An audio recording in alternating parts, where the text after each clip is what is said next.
ನಮಸ್ಕಾರ ವೀಕ್ಷಕರೇ, ಯುಗಾದಿ ಭವಿಷ್ಯ 2022 ವಿಶೇಷ ಕಾರ್ಯಕ್ರಮಕ್ಕೆ ನಿಮ್ಮೆಲ್ಲರಿಗೂ ಪ್ರೀತಿಯ ಆದರದ ಸ್ವಾಗತ. ವೀಕ್ಷಕರೇ, ಹಿಂದೂಗಳಿಗೆ ಹೊಸ ವರ್ಷ ಅಂತಂದ್ರೆ ಅದು ಯುಗಾದಿ ಅಲ್ವಾ?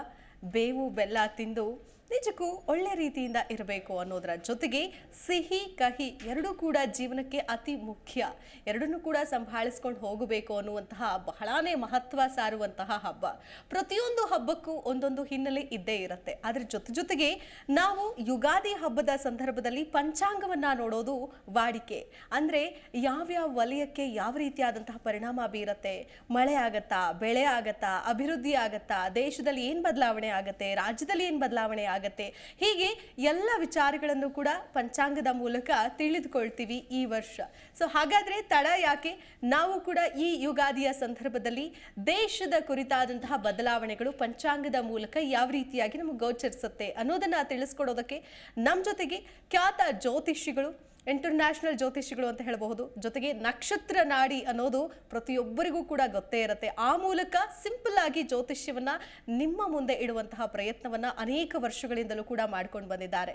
ಜೊತೆಗೆ ಕಳೆದ ವರ್ಷ ಇವರು ಹೇಳಿರುವಂತಹ ಭವಿಷ್ಯ ಕರಾರುವಕ್ಕಾಗಿ ನಡೆದಿದೆ ಅನ್ನೋದನ್ನು ನಾವು ಇಲ್ಲಿ ಮೆಲುಕು ಹಾಕ್ತಾ ಹೋಗ್ಬೋದು. ಹಾಗಾದ್ರೆ ತಡ ಯಾಕೆ, ಡಾಕ್ಟರ್ ದಿನೇಶ್ ಗುರೂಜಿ ಅವರು ನಮ್ಮ ಜೊತೆಗಿದ್ದಾರೆ. ಅವ್ರನ್ನ ಕಾರ್ಯಕ್ರಮಕ್ಕೆ ಸ್ವಾಗತಿಸೋಣ. ನಮಸ್ಕಾರ, ಕಾರ್ಯಕ್ರಮಕ್ಕೆ ಸ್ವಾಗತ. ಓಂ ಶ್ರೀ ಗುರುಭ್ಯೋ ನಮಃ. ಹರಿಹಿ ಓಂ. ಜ್ಞಾನಾನಂದಮಯಂ ದೇವಂ ನಿರ್ಮಲಸ್ಫಟಿಕಾಕೃತಿಂ ಆಧಾರಾಂ ಸರ್ವವಿದ್ಯಾನಾಂ ಹಯಗ್ರೀವಮುಪಾಸ್ಮಹೇ. ಶುಭಂ ಕರೋತಿ ಕಲ್ಯಾಣಂ ಆರೋಗ್ಯಂ ಧನಸಂಪದ ಶತ್ರುಬುದ್ಧಿ ವಿನಾಶಾಯ ದೀಪರ್ಜ್ಯೋತಿ ನಮೋಸ್ತುತೆ. ಓಂ ನಮೋ ಭಗವತೆ ವಾಸುದೇವಾಯ. ಓಂ ನಮೋ ನಾರಾಯಣಾಯ. ನಮಸ್ಕಾರ ವೀಕ್ಷಕರೇ, ಯುಗಾದಿ ಹಬ್ಬದ ಹಾರ್ದಿಕ ಶುಭಾಶಯಗಳು ಎಲ್ಲರಿಗೂ. ಈ ಒಂದು ಹೊಸ ಸಂವತ್ಸರ ಅಂತ ನಾವೇನು ಕರಿತೀವಿ, it's known as A year, ಒಂದು ವರ್ಷ ಅಂತ ಕರಿತೀವಿ.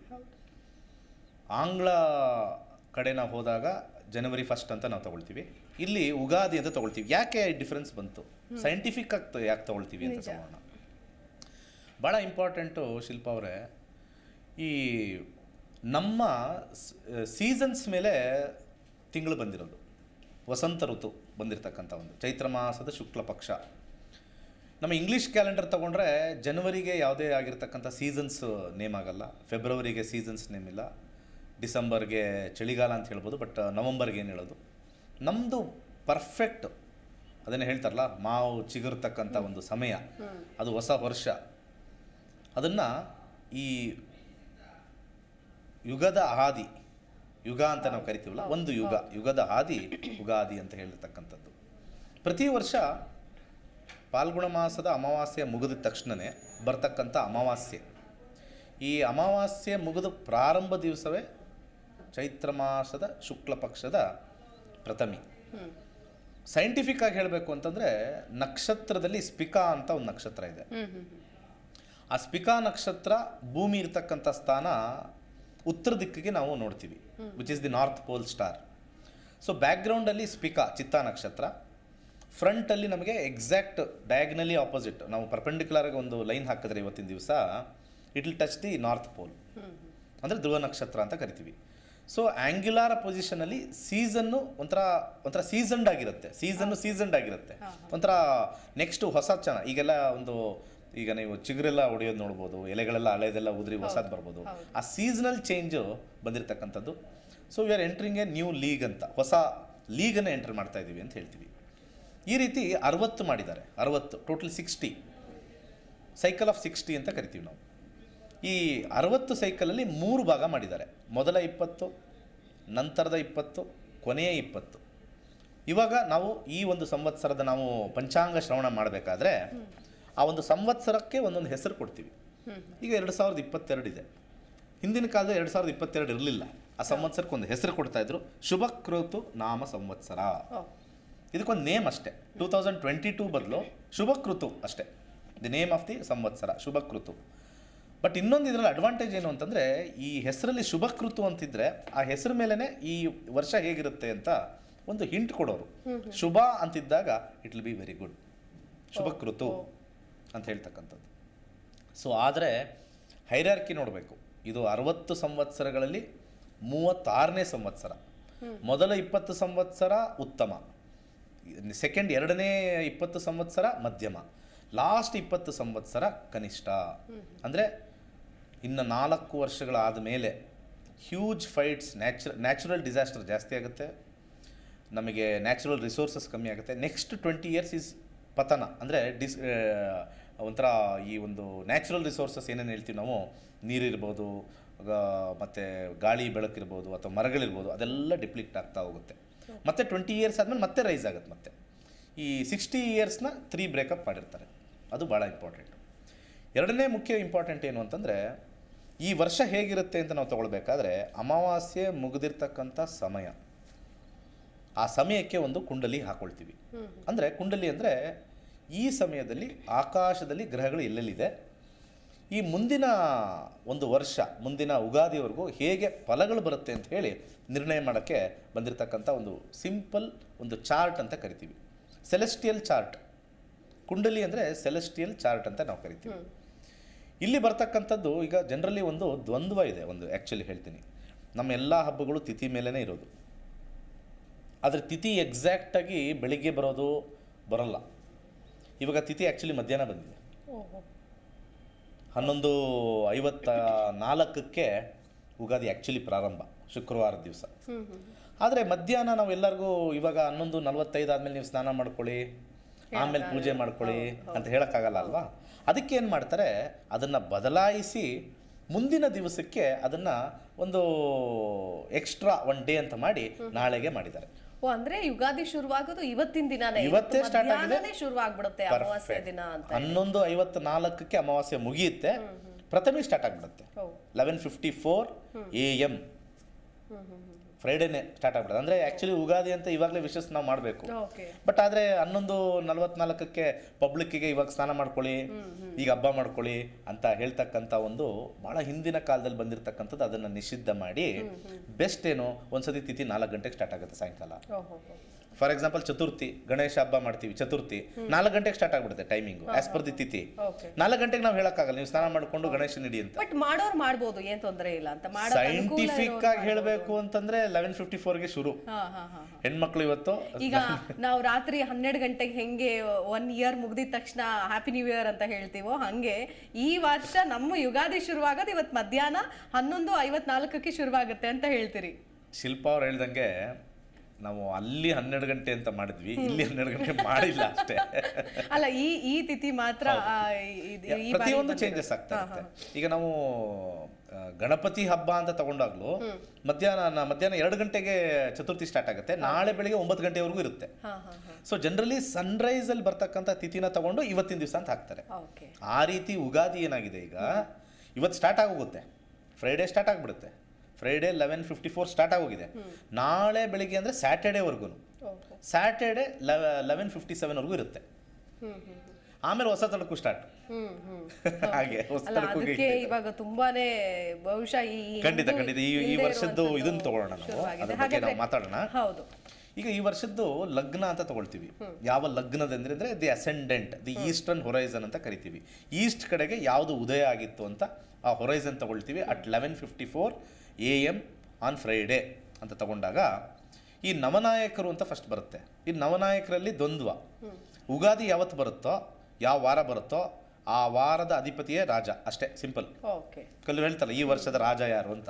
ಈಗ ಫಾರ್ ಎಕ್ಸಾಂಪಲ್ ಬುಧವಾರ ಯುಗಾದಿ ಬಂದಿದ್ರೆ ಬುಧ ಈ ವರ್ಷದ ರಾಜ. ಶನಿವಾರ ಬಂದಿದೆ ಆಕ್ಚುಲಿ ಲೆಕ್ಕದ ಪ್ರಕಾರ. ಆಕ್ಚುಲಿ ಇಂಟರ್ನಲ್ಲಿ ತಗೊಂಡ್ರೆ ಶುಕ್ರನೇ ಅಧಿಪತಿ ಆಗಬೇಕು. ಬಟ್ ಇಲ್ಲಿ ಸ್ವಲ್ಪ ಚೇಂಜಸ್, ಟ್ವಿಲ್ಟ್. ಯಾಕಂದ್ರೆ ನಾಳೆ ಹೇಳೋದ್ರಿಂದ ನಾವು ಹೋಗ್ಬಿಟ್ಟು ಹೇಳಕ್ಕಾಗಲ್ಲ, ಇಲ್ಲ ರೀ ಯುಗಾದಿ ಆಕ್ಚುಲಿ 11:54 ಸ್ಟಾರ್ಟ್ ಆಗಿದೆ, ಈ ವರ್ಷದ ರಾಜ ಶುಕ್ರ ಅಂತ ಅಲ್ಲಿ ಹೇಳಕ್ಕಾಗಲ್ಲ. ಯಾಕಂದ್ರೆ ಪಬ್ಲಿಕ್ ಅಲ್ಲಿ ಇಂಟರ್ನಲ್ಲಿ ನಮ್ಗೆ ಗೊತ್ತಿರುತ್ತೆ ಆಕ್ಚುಲಿ ರಾಜ ಸ್ವಲ್ಪ ದ್ವಂದ್ವದಲ್ಲಿದ್ದಾರೆ. ಸೊ ಸ್ಯಾಟ್ರನ್. ಭಾನುವಾರ ಯುಗಾದಿ ಬಂದ್ರೆ ರಾಜ ಸನ್, ಸೋಮವಾರ ಬಂದ್ರೆ ಮೂನ್ ಇಸ್ ದಿ ಕಿಂಗ್ ಅಂತ ಮಾಡ್ತಾರೆ. Very simple. ಈ ಪಂಚಾಂಗ ಮಾಡ್ತಕ್ಕಂಥದ್ದು ಈಸಿ, ಅದನ್ನು ನೋಡ್ಕೊಂಡು ಹೋದ್ರೆ ಭಾಳ ಸೈಂಟಿಫಿಕ್ ಆಗಿರ್ತಕ್ಕಂಥದ್ದು ಬರುತ್ತೆ. ಸೊ ಆ ರೀತಿ ತಗೊಂಡಾಗ ಪಂಚಾಂಗ ರೀತಿ ನಾನು ಹೇಳ್ತೀನಿ, ಶನಿ ಈ ಒಂದು ರಾಜ ಅಂತ ಕರೀತಾರೆ. ಅದ್ರ ಜೊತೆಗೆ ಮಂತ್ರಿ ಅಂತ ನಾವು ತಗೊಳ್ತೀವಿ. ಮಂತ್ರಿ, ಗುರು ಇಸ್ ದಿ ಮಂತ್ರಿ. ಆಮೇಲೆ ಭಾಳ ಇಂಪಾರ್ಟೆಂಟ್ ಏನು ಅಂತಂದರೆ ಇಲ್ಲಿ ಮಳೆ ಯಾರು ಓನರ್ ಅಂತ ಬರುತ್ತೆ. Who is the owner for the ಇದಕ್ಕೆ ರೈನ್ಸ್ಗೆ, ಮೇಘಾಧಿಪತಿ ಅಂತ ಕರೀತಾರೆ ಅದಕ್ಕೆ. ಅದು ಬುಧ ಬಂದಿದೆ. ಸೊ ಈ ವರ್ಷ ಜನರಲ್ ಆಗಿ ಹೇಳಬೇಕು ಅಂದರೆ ಮಳೆ ಭಾಳ ಹೆಚ್ಚಿರುತ್ತೆ. ಆ ಹೆಚ್ಚೆಂಗೆ ಅಂತಂದರೆ ಆ ಬುಧ ನೀಚ ಆಗಿದ್ದಾನೆ ಬೇರೆ, ಅಂದರೆ he is sitting in a debilitation position ಅಂತ ಹೇಳ್ತೀವಿ. ಸೊ ಮಳೆ ಸಿಕ್ಕಾಪಟ್ಟೆ ಬರುತ್ತೆ, ಎಲ್ಲಿ ಬರಬೇಕೋ ಅಲ್ಲಿ ಬರಲ್ಲ. ಒಂಥರ ಅತಿವೃಷ್ಟಿ ಅನಾವೃಷ್ಟಿ ಎರಡೂ ಜಾಸ್ತಿ ಆಗುತ್ತೆ. ಅದರದ್ದು ಒಂದೊಂದೇ ಡೀಟೇಲ್ ನಾನು ಹೇಳ್ಕೊಂಡು ಹೋಗ್ತೀನಿ, ಅವಾಗ ನಮಗೆ ಸಂಕ್ಷಿಪ್ತವಾಗಿ ಗೊತ್ತಾಗುತ್ತೆ. ಲಗ್ನಾಧಿಪತಿ ಆಗಿರ್ತಕ್ಕಂಥ ಬುಧ 10ನೇ ಮನೆಯಲ್ಲಿ ನೀಚಭಂಗ ರಾಜಯೋಗ ಆಗಿರ್ತಕ್ಕಂಥದ್ದು.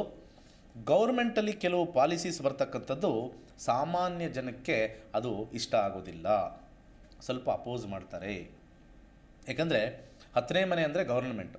ಆ ಗೌರ್ಮೆಂಟು ಕೆಲವು ಲಾಸ್ಟ್ ಟೈಮು ಫಾರಮ್ ಬಿಲ್ಸು ಅದು ಇದು ಎಲ್ಲ ಕೊಟ್ಟಿದ್ದರು. ಈ ಸತಿ ಬರ್ತಕ್ಕಂಥ ಬಿಲ್ಸ್ ನಾವು ಪಾಸ್ ಮಾಡ್ತಕ್ಕಂಥ ಒಂದು ವಿಚಾರ ನೋಡಿದಾಗ ಖಂಡಿತ ಆ ಒಂದು ಕ್ಷೇತ್ರದಲ್ಲಿ ಸ್ವಲ್ಪ ಸಮಸ್ಯೆ ಜಾಸ್ತಿ ತೋರಿಸ್ತಾ ಇದೆ. ಏನೇನು ಹೊಸ ಅಗ್ರಿಮೆಂಟ್ ಮಾಡ್ಕೊಳ್ತಾರೆ ಅಥವಾ ರೆಸಲ್ಯೂಷನ್ ಪಾಸ್ ಮಾಡ್ತಾರೆ ಅವೆಲ್ಲವೂ ಕೂಡ ಪಬ್ಲಿಕ್ ಅವ್ರಿಗೆ ಇಷ್ಟ ಆಗೋದಿಲ್ಲ, ಅದನ್ನು ರಿಜೆಕ್ಟ್ ಮಾಡ್ತಕ್ಕಂಥದ್ದೇ ಹೆಚ್ಚಾಗಿರುತ್ತೆ. ಹಾಗೆ ಭಾಳ ಇಂಪಾರ್ಟೆಂಟ್ ಏನು ಅಂದರೆ ಈ ಮೊದಲ 6 ತಿಂಗಳು ಆರ್ಥಿಕ ಪರಿಸ್ಥಿತಿ ಕುಸಿಯುತ್ತೆ. ಫಸ್ಟ್ 6 ಮಂತ್ಸು ಹಣದುಬ್ಬರ ಅಂತ ಹೇಳ್ತಾರಲ್ಲ, ಆ ಒಂದು ಕಾಂಬಿನೇಷನ್ಸು ಗ್ರಾಫ್ ಕೆಳಗಿಳಿಯುತ್ತೆ. ಎಕನಾಮಿಕಲಿ ಈ ಒಂದು ಎಕನಾಮಿ ಅಂತ ನಾವೇನು ಕರಿತೀವೋ ಕೆಳಗಿಳಿಯುತ್ತೆ ಫಸ್ಟ್ 6 ಮಂತ್ಸ್. ಆಮೇಲೆ 6 ಮಂತ್ಸ್ ಆದಮೇಲೆ ಪಿಕಪ್ ಆಗಿಬಿಡುತ್ತೆ, ಶೇರ್ಸ್ ಇಳಿದ್ಬಿಡುತ್ತೆ. ಮೇ ಜೂನಲ್ಲಿ ಶೇರ್ ಕ್ರ್ಯಾಶ್ ಆಗುತ್ತೆ. ಅದನ್ನು ಇಲ್ಲಿ ಅದ್ರ ಬಗ್ಗೆ ನಿಮ್ಮ ವಾಹಿನಿಯಲ್ಲಿ ಮಾತಾಡ್ತೀರಾ, ಡೆಫಿನೆಟ್ಲಿ ಮಾತಾಡ್ತೀರಾ. ಮೇ ಜೂನಲ್ಲಿ ಮಾತಾಡ್ತೀರಾ. ಸೆನ್ಸೆಕ್ಸ್ ಕ್ರ್ಯಾಶ್ ಆಯಿತು ಅಂತ ಹೇಳ್ತಿರಲ್ಲ, ಆ ಕ್ರ್ಯಾಶ್ ಆಗ್ತಕ್ಕಂಥ ಎಕನಾಮಿ ಕ್ರ್ಯಾಶ್ ಆದಾಗ ಅದು ಕ್ರ್ಯಾಶ್ ಆಗ್ತಕ್ಕಂಥದ್ದು. ಈ ಫಸ್ಟ್ 6 ಮಂತ್ಸು ನೀಚ ಇರತಕ್ಕಂಥ ಒಂದು ಜಾಗದಲ್ಲಿ ಎಕನಾಮಿಕ್ ಕ್ರ್ಯಾಶ್ ಆಗುತ್ತೆ. ಇನ್ನೊಂದು ಭಾಳ ಇಂಪಾರ್ಟೆಂಟ್ ಪಾಯಿಂಟ್ ಏನು ಅಂತಂದರೆ ಕ್ಯಾಸ್ಟ್ ಸಿಸ್ಟಮ್ಮು ಚೇಂಜಸ್ ಬರುತ್ತೆ, ಅಬಾಲಿಷ್ ಆಗೋ ಸಾಧ್ಯತೆ ಈ ವರ್ಷ ಇದೆ. ಒಂದು ಭಾಳ ಇಂಪಾರ್ಟೆಂಟ್. ಹೇಗೆಲ್ಲ ಈ ಜಾತಿ ಅಂತೆಲ್ಲ ಹೊಡೆದಾಡ್ತಾ ಇದ್ರಲ್ಲ, ಅದು ಕ್ಯಾನ್ಸಲ್ ಆಗ್ತಕ್ಕಂಥ ಸಾಧ್ಯತೆ ಭಾಳ ಸ್ಟ್ರಾಂಗ್ ಆಗಿ ಇಂಡಿಕೇಶನ್ ತೋರಿಸ್ತಾ ಇದೆ. ಯಾಕಂದರೆ ಬುಧ ಈಸ್ ದಿ 4th ಹೌಸ್. ಆಮೇಲೆ ಅಲ್ಲಿ ನಮ್ಮ ಕುಟುಂಬ ತೋರಿಸುತ್ತೆ, ಕುಟುಂಬದಲ್ಲಿ ಭೇದ ಭಾವ ಬರಬಾರ್ದು ಅಂತೇಳಿ 10ನೇ ಮನೆಯಲ್ಲಿರೋದ್ರಿಂದ ಕ್ಯಾಸ್ಟ್ ಸಿಸ್ಟಮು ಸ್ವಲ್ಪ ಹೋಗ್ತಕ್ಕಂಥ ಸಾಧ್ಯತೆ ಅಥವಾ ಆಲ್ಟರ್ ಮಾಡ್ತಕ್ಕಂಥ ಸಾಧ್ಯತೆ ಬಹುತೇಕ ಇರುತ್ತೆ. ಇದೇ ಇಂಪಾರ್ಟೆಂಟ್. ನೆಕ್ಸ್ಟು ಭಾಳ ಇಂಪಾರ್ಟೆಂಟ್ ಅಂತಂದರೆ ಈ ಇಂಟ್ರೆಸ್ಟ್ ರೇಟು. 2ನೇ ಅಧಿಪತಿ 10ರಲ್ಲಿದ್ದೆ, 2ನೇ ಅಧಿಪತಿ 10 ಚಂದ್ರ ಅಂದರೆ ಈ ಇಂಟ್ರೆಸ್ಟ್ ರೇಟ್ ಜಾಸ್ತಿ ಆಗಿಬಿಡುತ್ತೆ. FD ಇರ್ಬೋದು ಅಥವಾ ಈ ಹೌಸಿಂಗ್ ಲೋನ್ ಇಂಟ್ರೆಸ್ಟ್ ಇರ್ಬೋದು, ಪ್ರತಿಯೊಂದು ಕೂಡ ಇಂಟ್ರೆಸ್ಟ್ ರೇಟ್ ಜಾಸ್ತಿ ಆಗಿಬಿಡುತ್ತೆ. ಎಲ್ಲರೂ ಒದ್ದಾಡ್ತಾರೆ, ಇಂಟ್ರೆಸ್ಟ್ ಜಾಸ್ತಿ ಆಗೋಯ್ತು ಅಂತ. ಒಂದು ಕಡೆ ಈ ಪರ್ಸ್ನಲ್ ಲೋನ್ ಇರ್ಬೋದು, ಹೌಸಿಂಗ್ ಲೋನ್ ಇರ್ಬೋದು, ಕೃಷಿ ಲೋನ್ ಇರ್ಬೋದು, ಇಂಟ್ರೆಸ್ಟ್ ಜಾಸ್ತಿ ಆಗುತ್ತೆ. ಜೊತೆಗೆ ಅಡ್ವಾಂಟೇಜ್ ಏನು ಅಂತಂದರೆ ಈ FD ಇಟ್ಟಿರ್ತಾರೆ, ಫಿಕ್ಸೆಡ್ ಡೆಪಾಸಿಟ್, ವಯಸ್ಸಾದ ಅದನ್ನು ಜಾಸ್ತಿ ಆಗುತ್ತೆ. ಅವ್ರು ಖರ್ಚು ಜಾಸ್ತಿ ಅಂತ ತೋರಿಸ್ತಾರೆ. ಈಗ ಖರ್ಚಲ್ಲೂ ನಾನು ಇಂಟ್ರೆಸ್ಟ್ ಪೇ ಮಾಡಬೇಕು, ಆದಾಯದಲ್ಲೂ ಇಂಟ್ರೆಸ್ಟ್ ಜಾಸ್ತಿ ಬರುತ್ತೆ. ಇದೊಂಥರ ಒಬ್ಬರು ನಾನು ಲೋನ್ ತೊಗೊಂಡಿದ್ದೀನಿ, ಅದಕ್ಕೆ ಇಂಟ್ರೆಸ್ಟ್ ಜಾಸ್ತಿ ಆಯಿತು. ಇಲ್ಲಿ ನಾನು FD ಇಟ್ಟಿದ್ದೀನಿ, ಅದಕ್ಕೂ ಇಂಟ್ರೆಸ್ಟ್ ಜಾಸ್ತಿ ಆಯಿತು. ಒಬ್ಬರಿಗೆ ಅಯ್ಯೋ ಇಂಟ್ರೆಸ್ಟ್ ಜಾಸ್ತಿ ಆಯ್ತಲ್ಲ ಅಂತ, ಒಬ್ಬರಿಗೆ ಇಂಟ್ರೆಸ್ಟ್ ಇಲ್ಲಿ ನಮಗೆ FD ಜಾಸ್ತಿ ಆಯ್ತಲ್ಲ ಖುಷಿ. ಒಂಥರ 50-50 ಇದೊಂಥರ. ಅದು ಚಂದ್ರನ 10ನೇ ಮನೇಲಿ ವಿಶೇಷವಾಗಿ ತೋರಿಸುತ್ತೆ. ಹಾಗೆ RBI ಅವರು ಹೊಸ ಗೈಡ್ಲೈನ್ಸ್ ಕೊಡ್ತಾರೆ ಈ ಒಂದು ಮಾನಿಟರಿ ಪಾಲಿಸಿಲಿ. ಅದು ಹೆಚ್ಚಾಗಿ ಇಷ್ಟ ಆಗಲ್ಲ. ನ್ಯೂ ಪಾಲಿಸೀಸ್ ತೊಗೊಂಬರ್ತಾರೆ, ನ್ಯೂ ಗೈಡ್ಲೈನ್ಸ್ ತೊಗೊಂಬರ್ತಾರೆ. ಇನ್ನೂ ಸ್ವಲ್ಪ ಟ್ಯಾಕ್ಸೇಷನ್ ಜಾಸ್ತಿ ಮಾಡ್ತಕ್ಕಂಥ ಕಾಂಬಿನೇಷನ್ ಜಾಸ್ತಿ ಆಗಿದೆ. RBI ಅವ್ರದಿಂದ ಸ್ವಲ್ಪ ಈ ಆರ್ಥಿಕ ಪರಿಸ್ಥಿತಿಯಲ್ಲಿ ಸ್ವಲ್ಪ ಬದಲಾವಣೆ, ಸ್ವಲ್ಪ ಗೊಂದಲನ ತರುತ್ತೆ. ಇಲ್ಲಿ ಒಂದು ವಿಶೇಷ ಒಂದು ಹೇಳಬೇಕು ಅಂತ ಇಷ್ಟಪಡ್ತೀನಿ. ಗೌರ್ಮೆಂಟ್ ರಿಚ್ ಆಗ್ತಾರೆ, ಜನಗಳು ಪೂರ್ ಆಗ್ತಾರೆ. ಅಂದರೆ ಸರ್ಕಾರದಲ್ಲಿ ಜಾಸ್ತಿ ದುಡ್ಡಿರುತ್ತೆ, ಜನಗಳ ಹತ್ರ ದುಡ್ಡಿರಲ್ಲ. ಎಕನಾಮಿ ಬಿದ್ದಿದೆ, ಟ್ಯಾಕ್ಸ್ ಜಾಸ್ತಿ ಆಗಿದೆ, ಫಂಡ್ಸ್ ಜಾಸ್ತಿ ಫ್ಲೋ ಆಗುತ್ತೆ. ಆದರೆ ಒಂದು ಸಮಸ್ಯೆ ಏನು ಅಂತಂದರೆ ಗೌರ್ಮೆಂಟಲ್ಲಿ ದುಡ್ಡಿದೆ, ಬಟ್ ಪಬ್ಲಿಕ್ಕಲ್ಲಿ ದುಡ್ಡಿಲ್ಲ, ಓಡಾಡೋಕ್ಕೆ ದುಡ್ಡಿಲ್ಲ. ಆ ಕಾಂಬಿನೇಷನ್ ತೋರಿಸ್ತಾ ಇದೆ ವೆರಿ ಇದು.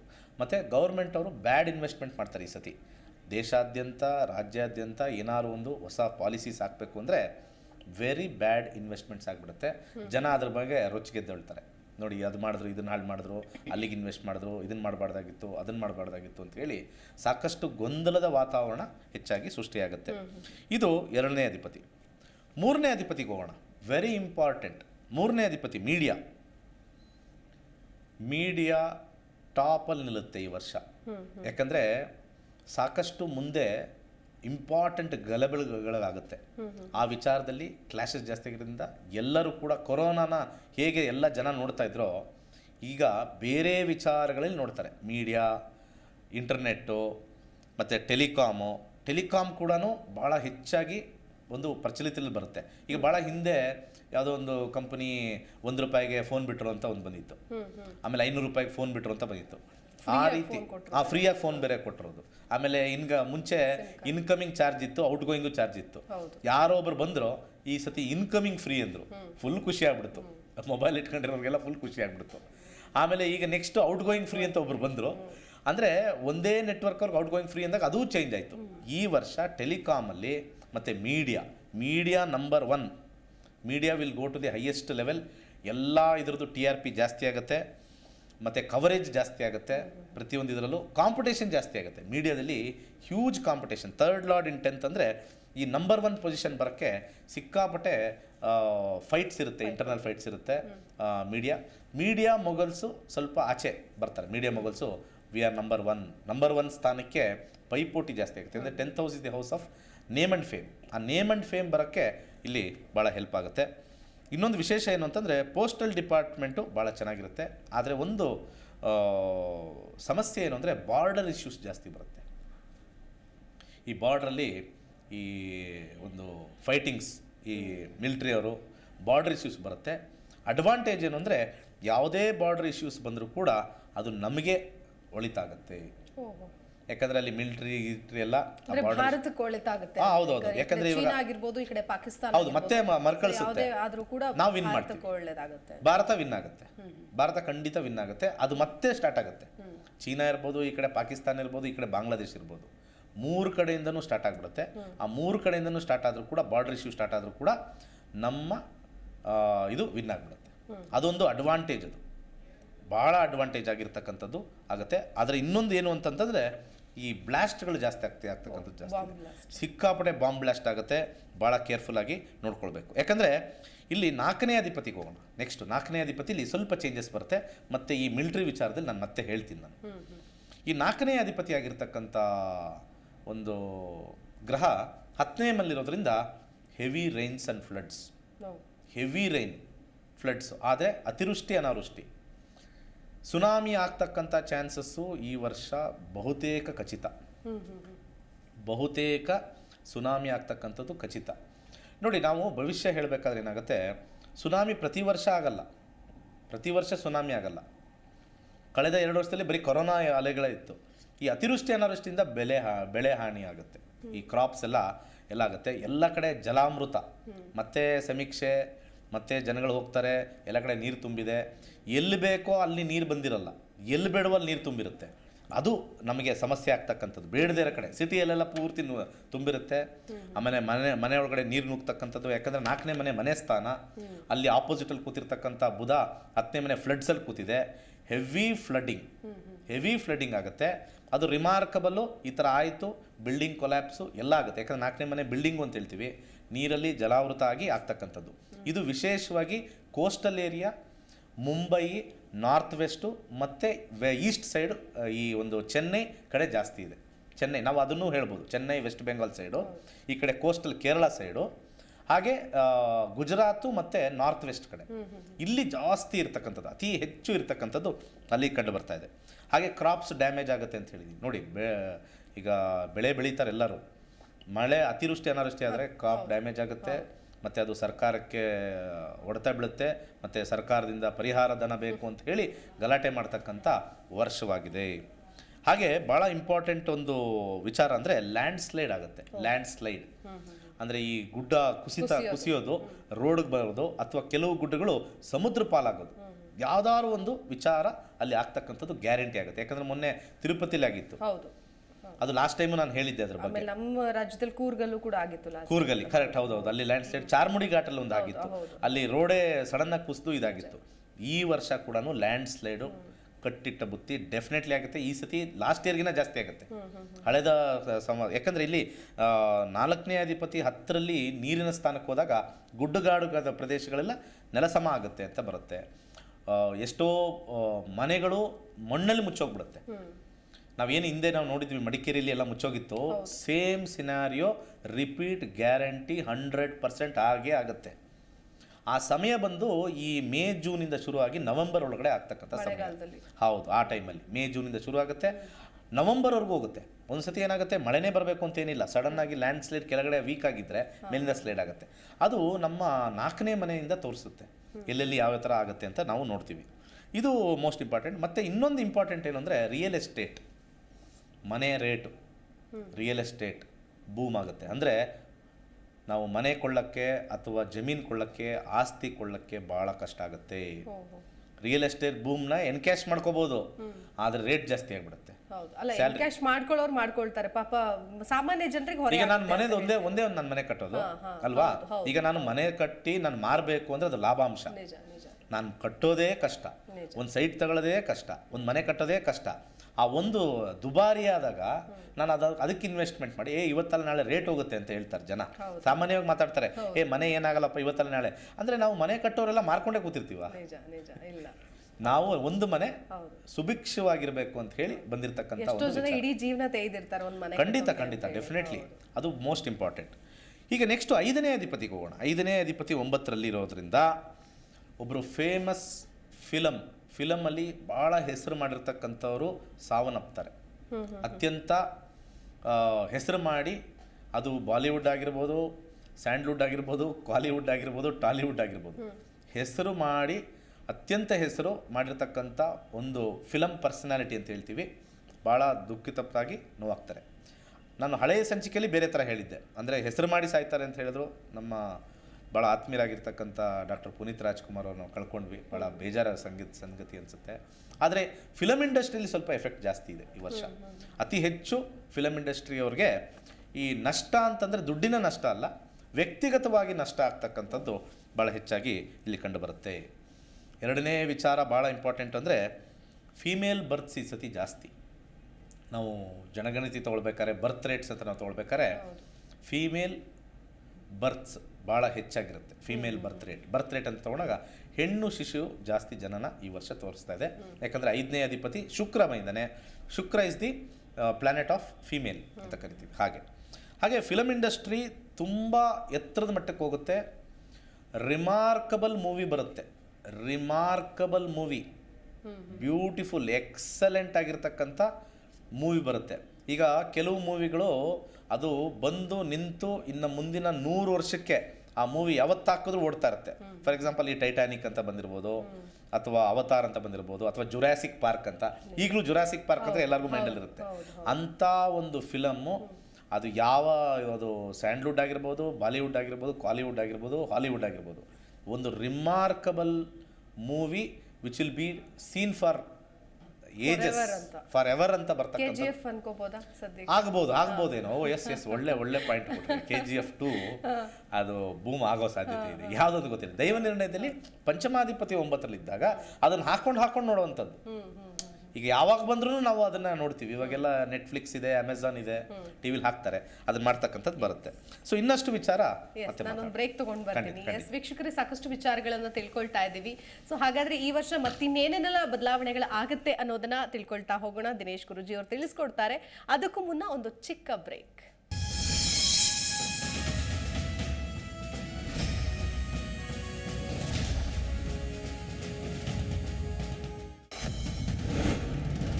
ಆನ್ಲೈನ್ ನ್ಯೂಸ್ ಅಂದ್ರೆ Zee Kannada news, digital news ಅಂದ್ರೆ ಜಿ ಕನ್ನಡ ನ್ಯೂಸ್, ನ್ಯೂಸ್ ನೋಡ್ಬೇಕು ಅಂದ್ರೆ Zee Kannada news, crime news ಅಂದ್ರೆ Zee Kannada news, film news ಅಂದ್ರೆ Zee Kannada news, political news ಅಂದ್ರೆ ಜಿ ಕನ್ನಡ ನ್ಯೂಸ್.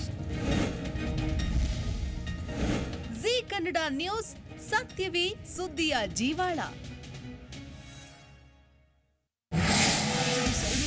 ಮಾಡಬೇಕು ಅಂತ ನಿಟ್ಟಾಕಿದ್ರೆ ನಿಮ್ಗೆ ಅದು ಅನುಕೂಲ ಆಗುತ್ತೆ.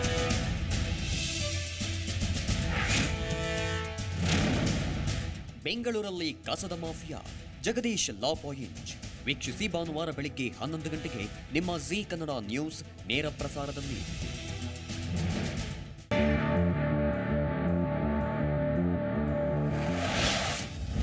ಅಪರಾಧ ಲೋಕದ ಮೇಲೆ ಇರಲಿದೆ ಹದ್ದಿನ ಕಣ್ಣು.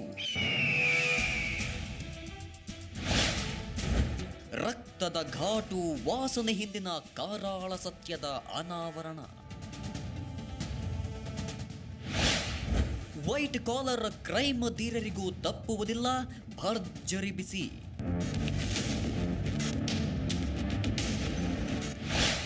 ರಕ್ತ ಚರಿತ್ರೆ ವೀಕ್ಷಿಸಿ ಪ್ರತಿದಿನ ರಾತ್ರಿ 10 ಗಂಟೆಗೆ ನಿಮ್ಮ ಜಿ ಕನ್ನಡ ನ್ಯೂಸ್ನಲ್ಲಿ. ನಾವು ಸತ್ಯದ ಪರ ಧ್ವನಿ ಎತ್ತುತ್ತೇವೆ. ಸತ್ಯವೇ ಸುದ್ದಿಯ ಜೀವಾಳ. ಬೆಂಗಳೂರಿನಿಂದ ಬೀದರ್ವರೆಗೆ, ರಾಜ್ಯದ ಮೂಲೆ ಮೂಲೆಯಿಂದಲೂ, ರಾಯಚೂರಿನಿಂದ ರಾಮನಗರದವರೆಗೆ ಸತ್ಯವೇ ಸುದ್ದಿಯ ಜೀವಾಳ. ಇದುವೇ ನಿಮ್ಮ ಜಿ ಕನ್ನಡ ನ್ಯೂಸ್.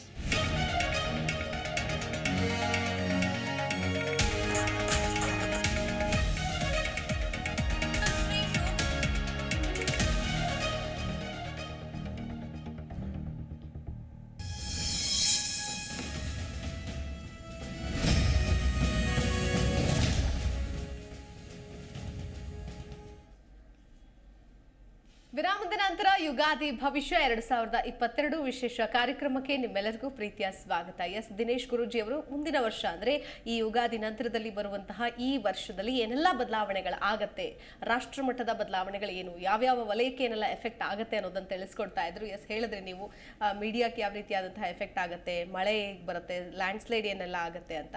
ಸೊ ಹಾಗಾದ್ರೆ ಮತ್ತೇನೆಲ್ಲ ಬದಲಾವಣೆಗಳು ಆಗತ್ತೆ, ಬಹಳ ಇಂಪಾರ್ಟೆಂಟ್ ಏನು ಅಂತಂದ್ರೆ ಎಲ್ಲರಿಗೂ ದೇಶದ ಮೇಲೆ ಬಹಳ ಅಭಿಮಾನ ಬರುತ್ತೆ. ಪೇಟ್ರಿಯಾಟಿಸಮ್ ಅಂತ ನಾವು ಏನು ಕರಿತೀವಿ, ನಮ್ಮ ದೇಶ, ನಮ್ಮ ಸಂಸ್ಕೃತಿ, ನಮ್ಮ ಒಂದು ಪರಂಪರೆ ಬಹಳ ಹೆಚ್ಚಾಗುತ್ತೆ.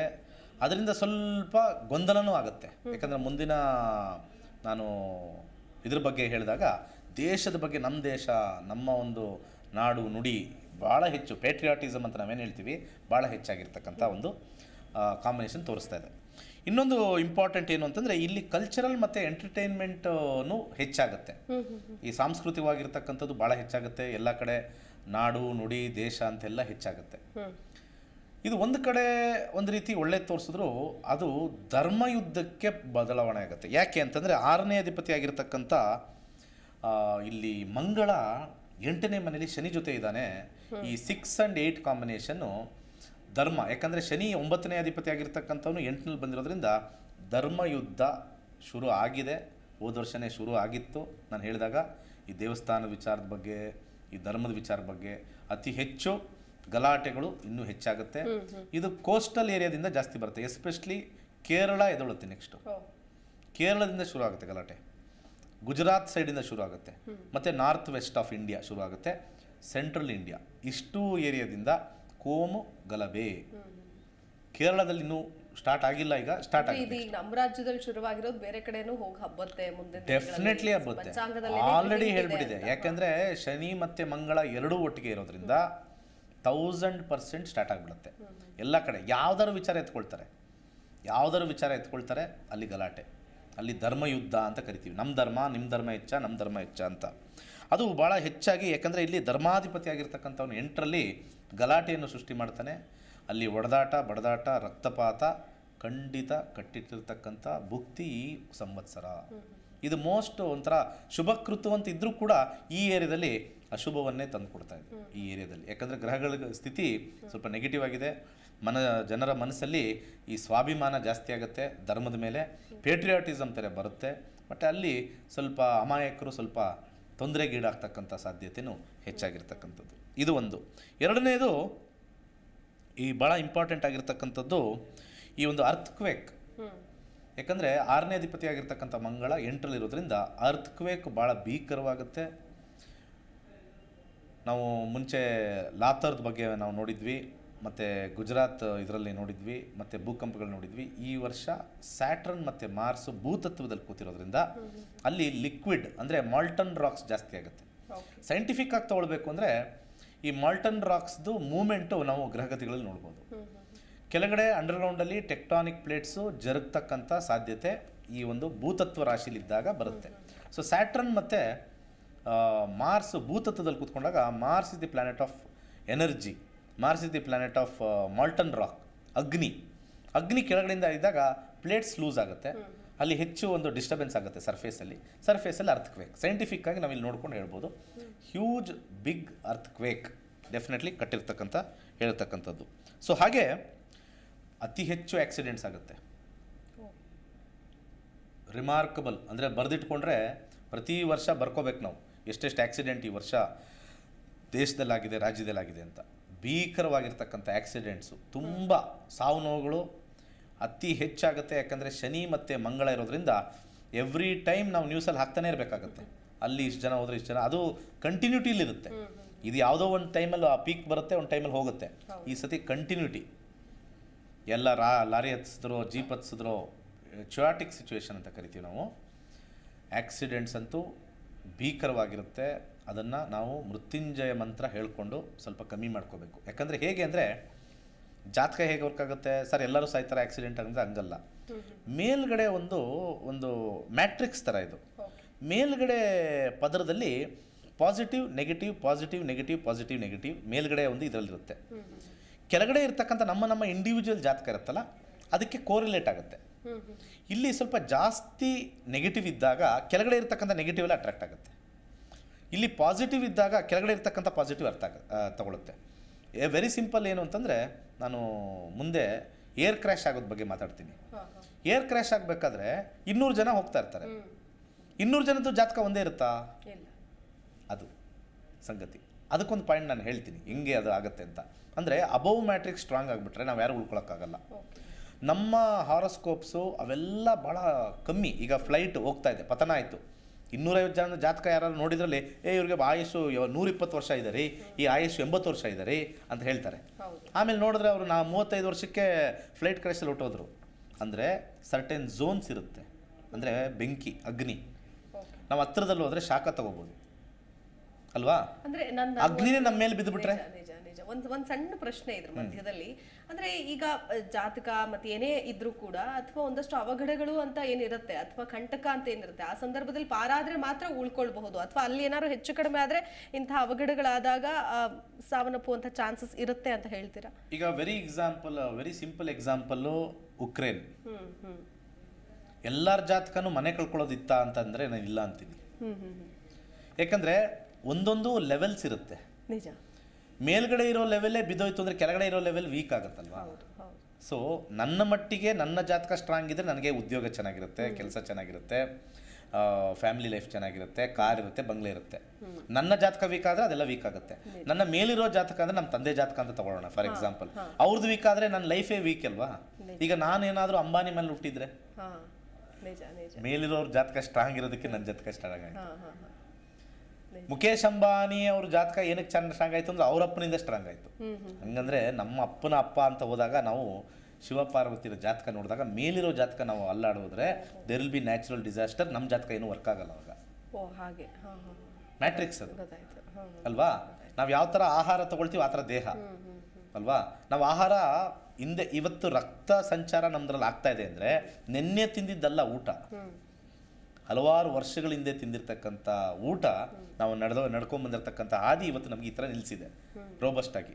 ನಾವು ಬರೀ ಜಂಕ್ ಫುಡ್ಡೇ ತಿನ್ಕೊಂಡ್ಬಂದಿದ್ರೆ ಕರೆಕ್ಟಾಗಿ ಒಂದು ದಿವಸ ಎತ್ತಾಕತ್ತೆ. ಬಿಕಾಸ್ ದಿ ಪ್ರೀವಿಯಸ್ ಸೇವಿಂಗ್ ನಾವು ಹಾಕೊಳ್ತಾ ಇದ್ವಿ, ಸೇವನೆ ಮಾಡ್ತಾ ಇದ್ವಿ, ಬ್ಯಾಡ್ ಅಂತ.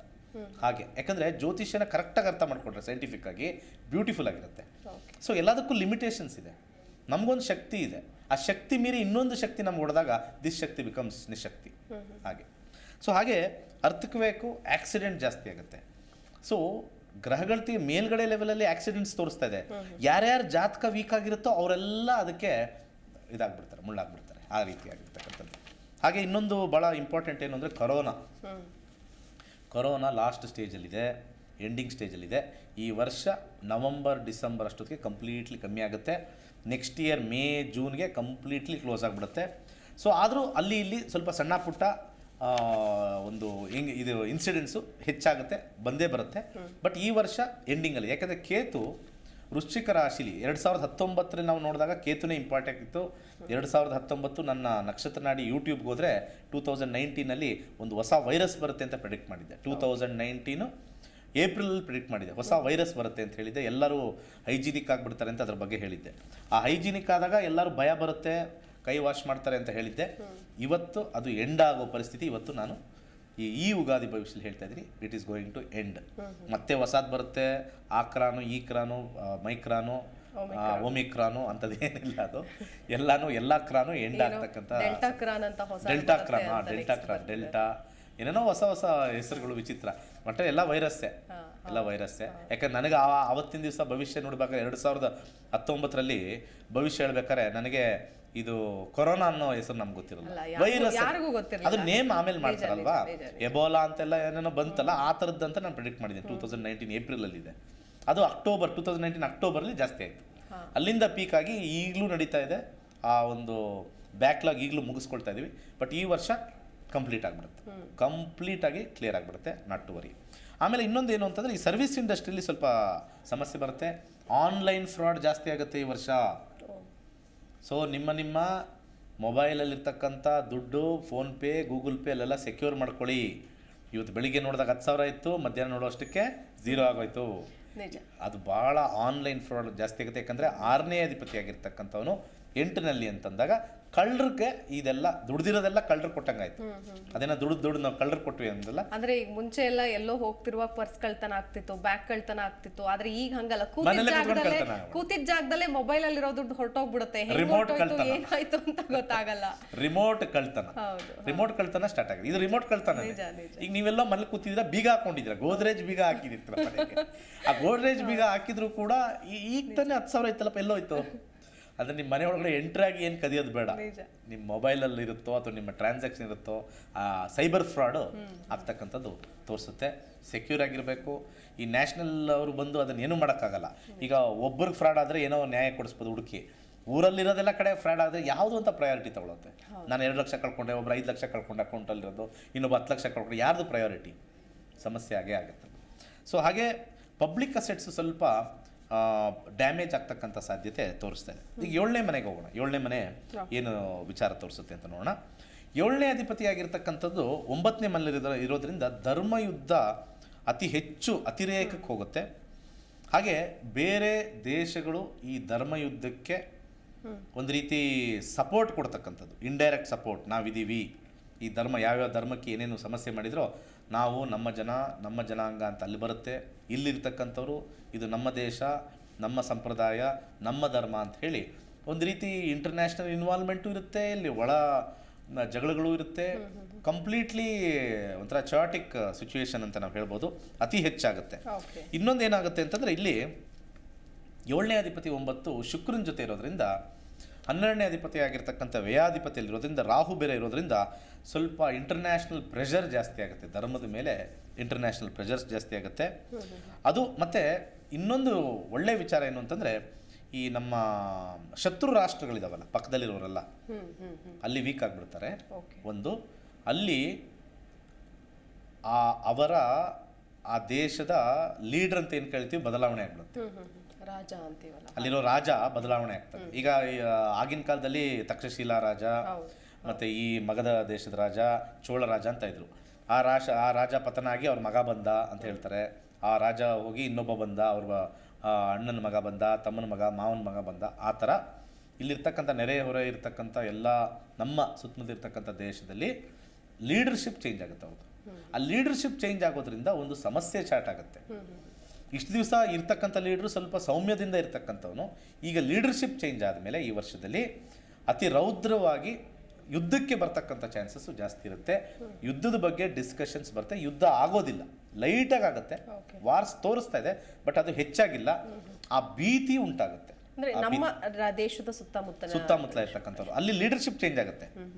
ಅಂದರೆ ಈಗ ಇರ್ತಕ್ಕಂಥ ಲೀಡ್ರು ಬೇರೆಯವ್ರು ಬರ್ತಾರೆ. ಈಗ ಆ ಚೇಂಜ್ ಆದಮೇಲೆ ಅಲ್ಲಿ ಅವ್ರ ಹೊಸ ಪಾಲಿಸಿ ತರ್ತಾರೆ. ಅದು ನಮಗೆ ನೆಗೆಟಿವ್ ಆಗಿ ಕಂಡುಬರುತ್ತೆ. ಅದು ಮೋಸ್ಟ್ ಇಂಪಾರ್ಟೆಂಟು. ಹಾಗೆ ಈ ಒಂದು 8ನೇ ಅಧಿಪತಿಗೆ ಹೋಗೋಣ. 8ನೇ ಅಧಿಪತಿಗೆ ಹೋಗೋಣ. 8ನೇ ಅಧಿಪತಿ 8ರಲ್ಲಿರೋದ್ರಿಂದ ಭಾಳ ಒಬ್ಬರು ಇಂಪಾರ್ಟೆಂಟ್ ಲೀಡರು ಈ ಸತಿ ನಿಧನರಾಗ್ತಾರೆ. ಭಾಳ ಹೆಸರು ಮಾಡಿ ದೇಶಕ್ಕೆ ಒಳ್ಳೆ ಕೊಡುಗೆ ಕೊಟ್ಟಿರ್ತಕ್ಕಂಥ ಮಹಾನ್ ವ್ಯಕ್ತಿ, ಲೀಡ್ರು. ಮತ್ತು ಅದು ಸಿನಿಮಾ ಇಂಡಸ್ಟ್ರಿಯಲ್ಲೂ ಒಬ್ಬರಿದ್ದಾರೆ, ರಾಜಕೀಯದಲ್ಲೂ ಒಬ್ಬರಿದ್ದಾರೆ. ಸೊ ಅತ್ಯಂತ ಹೆಸರು ಮಾಡಿರ್ತಕ್ಕಂಥವ್ರು ಸಡನ್ ಡಿಮೈಸ್ ಆಗ್ತಕ್ಕಂಥದ್ದು, ಅಂದ್ಕೊಂಡೇ ಇರಲ್ಲ ಆ ಥರ ಆಗ್ತಕ್ಕಂಥ ಒಂದು ಕಾಂಬಿನೇಷನ್ ಬರ್ತಾ ಇದೆ. ಇನ್ನೊಂದು ಹೊಸ ಇನ್ವೆನ್ಷನ್, ಮೋಸ್ಟ್ ಇಂಪಾರ್ಟೆಂಟ್ ಇದು. ನಾವೆಲ್ಲ ಭಾಳ ಹಿಂದೆ ಇದ್ದಾಗ ಒಂದು ರೇಡಿಯೋ ಬಂತು. Radio was A invention. ಹೌದು. ಆಮೇಲೆ ಟಿ ವಿ ಬಂತು. ಟಿ ವಿನಲ್ಲಿ ದೂರದರ್ಶನ ನೋಡ್ತಾ ಇದ್ವಿ, ಪೆಟ್ಟಿಗೆ, ದಪ್ಪ ಪೆಟ್ಟಿಗೆ, ಅದು ಇನ್ವೆನ್ಷನ್ ಆಯಿತು. ಆಮೇಲೆ ಅದು ಫ್ಲ್ಯಾಟ್ ಸ್ಕ್ರೀನ್ ಆಯಿತು. ಫ್ಲ್ಯಾಟ್ ಕಂಪ್ಲೀಟ್ಲಿ ತಿನ್ ಸ್ಕ್ರೀನು, ಈಗ ಪೇಪರ್ ಸ್ಕ್ರೀನ್ ಇದು ಹಾಕಿರ್ತಕ್ಕಂಥ ಒಂದು ಇನ್ವೆನ್ಷನ್, ಹೊಸ ಇನ್ವೆನ್ಷನ್ನು. ಆಟೋಮೊಬೈಲ್ ಹೊಸ ಇನ್ವೆನ್ಷನ್ ಬರುತ್ತೆ. ನೆಕ್ಸ್ಟ್ ಫ್ಯೂಚರಲ್ಲಿ it will be more electric. ಯಾಕಂದರೆ ಮಂಗಳ ಕೂತಿರ್ತಕ್ಕಂಥ ಒಂದು ಜಾಗ ತೊಗೊಳ್ತೀವಿ, 11ನೇ ಅಧಿಪತಿಲಿದ್ದಾನೆ. ಹಾಗೆ ಈಗಿರ್ತಕ್ಕಂಥ 8ನೇ ಅಧಿಪತಿ ಜೊತೆ ಮಂಗಳ ಕೂತ್ಕೊಂಡಿರೋದ್ರಿಂದ electric will be a big change. Electric ಎಲ್ಲರೂ ಎಲೆಕ್ಟ್ರಿಕ್ ಹೋಗ್ತಾರೆ. ಎಲೆಕ್ಟ್ರಿಕ್ ಸ್ಕೂಟರ್ ತೊಗೊಳ್ಳೋಣ ಅಂತಾರೆ, ಎಲೆಕ್ಟ್ರಿಕ್ ಕಾರ್ ತೊಗೊಳ್ಳೋಣ ಅಂತಾರೆ, ಎಲೆಕ್ಟ್ರಿಕ್ ಫ್ಲೈಟೇ ಬಂದ್ಬಿಡ್ಬೋದು, ಎಲ್ಲ ಕಾಲ ಎಲೆಕ್ಟ್ರಿಕ್ ಹೆಲಿಕಾಪ್ಟ್ರು. ನಮ್ಮ ಮನೆಯಲ್ಲಿ ನಮ್ಮ ಮೇಲೆ ಒಂದು ಹೆಲಿಕಾಪ್ಟರ್ ಇಟ್ಕೊಂಡಿದ್ದೀವಿ. ಕರೆಂಟಿಗೆ ಚಾರ್ಜ್ ಮಾಡೋದು, ಟ್ರರ್ ಅಂತ ಆನ್ ಮಾಡೋದು, ಮೇಲೆ ಹೋಗುತ್ತೆ, ಬ್ಯಾಟ್ರಿ ಡೌನ್ ಆಗುತ್ತೆ, ಮತ್ತೆ ಇಳಿಸೋದು, ಚಾರ್ಜ್ ಮಾಡ್ಕೊಳ್ಳೋದು. ಸೊ ಫ್ಯೂಚರಲ್ಲಿ ರಾಹು ಬದಲಾವಣೆ ಆಗ್ತಾಯಿದೆ. ರಾಹು ಬದಲಾವಣೆ ಆಗ್ತಾಯಿದೆ. ಇವಾಗೆಲ್ಲ ನಾವೆಲ್ಲ ಈ ಪೆಟ್ರೋಲು ಡೀಸೆಲು ರೇಟ್ ಜಾಸ್ತಿ ಅಂತೆಲ್ಲ ಹೇಳ್ತಾ ಇದೀವಲ್ಲ, 2027 ಆದಮೇಲೆ ಅದ್ರ ಬಗ್ಗೆ ಮಾತಾಡೋದೇ ಇಲ್ಲ.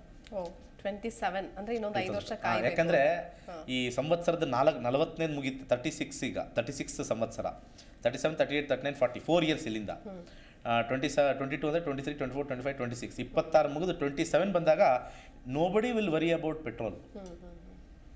ಯಾಕಂದರೆ ಟ್ರಾನ್ಸಿಷನ್ ಆಗಿಬಿಡುತ್ತೆ, ಹೈಡ್ರೋಜನ್ ಫ್ಯೂಯಲ್ ಬರುತ್ತೆ, ಅದಾದಮೇಲೆ ಎಲೆಕ್ಟ್ರಿಕ್ ಫ್ಯೂಯಲ್ ಬರುತ್ತೆ. ಎಲೆಕ್ಟ್ರಿಕ್ ಇವೆರಡೂ ಬಂದಿರೋದ್ರಿಂದ ನೀರಿಂದ ಗಾಡಿ ಓಡೋದು, ಆ ಒಂದು ಟೆಕ್ನಾಲಜಿ ಇವಾಗ ಲಾಂಚ್ ಆಗ್ಬೋದೇನೋ. ಯಾಕಂದರೆ 8ನೇ ಅಧಿಪತಿ 8ರಲ್ಲಿರೋದ್ರಿಂದ ಹೊಸ ಇನ್ವೆನ್ಷನ್ ಬರುತ್ತೆ. ಇನ್ನು ನಾವೇನು ಗಾಡಿ ತೊಗೊಳ್ಬೇಕಾದ್ರೆ ಮೈಲೇಜ್ ಕೇಳಲ್ಲ. ಇನ್ನೇನು ಕರೆಂಟ್ ಚಾರ್ಜ್ ಮಾಡಿದಾಗ ಮೈಲೇಜ್ ಯಾಕೆ ಕೇಳ್ತಾರೆ? ಒಂದು ಗಾಡಿ ತೊಗೊಳ್ಬೇಕಾದ್ರೆ ಒಬ್ಬ ಮನುಷ್ಯ ಮೈಲೇಜ್ ಕೇಳ್ತದಾನೆ ಅಂದರೆ ಪೆಟ್ರೋಲು ಡೀಸೆಲ್ ದುಬಾರಿ ಅಂತ ಹೇಳಿ ಎಷ್ಟು ಮೈಲೇಜ್ ಕೊಡುತ್ತೆ ಅಂತ ಕೇಳ್ತಾರೆ. ಈಗ ಕರೆಂಟ್ ಚಾರ್ಜ್ ಇರೋದ್ರಿಂದ ಮೈಲೇಜ್ ಏನಿಲ್ಲ, ಒಂದು ಚಾರ್ಜ್ಗೆ ಎಷ್ಟು ದೂರ ಹೋಗ್ಬೋದು ಅಂತ ಬರ್ತದೆ. ಅಂದರೆ ನಿಮ್ದು ಚಾರ್ಜ್ ಜಾಸ್ತಿ ಆದಾಗ ಬ್ಯಾಟ್ರಿ ಪವರ್ ಜಾಸ್ತಿ ಆದಾಗ ಬರುತ್ತೆ. ಹೊಸ ಇನ್ವೆನ್ಷನ್ಸ್ ತೋರಿಸ್ತಾ ಇದೆ. ಬ್ಯೂಟಿಫುಲ್ ಇನ್ವೆನ್ಷನ್ ಯಾವುದ್ರಲ್ಲಾರು ಆಗ್ಬೋದು. ಇನ್ವೆನ್ಷನ್ ಅಂತ ಬರ್ತಕ್ಕಂಥದ್ದು, ಆ ಐಡಿಯಾಸ್ ಬರ್ತಕ್ಕಂಥದ್ದು ಕಂಡು ಬರ್ತಾ ಇದೆ. Definitely inventions ಅತ್ಯುತ್ತಮವಾಗಿದೆ.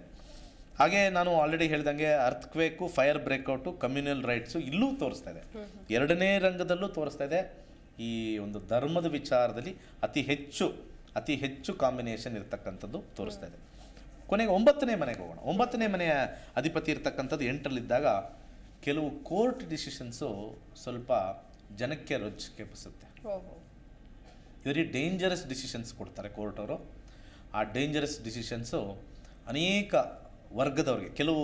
ವರ್ಗ ಇರ್ತಕ್ಕಂಥವ್ರಿಗೆ ಅದು ಸ್ವಲ್ಪ ಸಮಸ್ಯೆ ಆಗಿ ಹ್ಯೂಜ್ ಇಶ್ಯೂಸ್ ಆಗುತ್ತೆ. ಯಾಕಂದರೆ 9ನೇ ಅಧಿಪತಿ ಆಗಿರ್ತಕ್ಕಂಥವ್ನು 8ರಲ್ಲಿದ್ದಾಗ, ಹಿಂದೆ ಬಂದಾಗ ಕೋರ್ಟ್ ಅಂತ ಹೇಳ್ತೀವಿ. 9ನೇ ಮನೆ ಕೋರ್ಟು.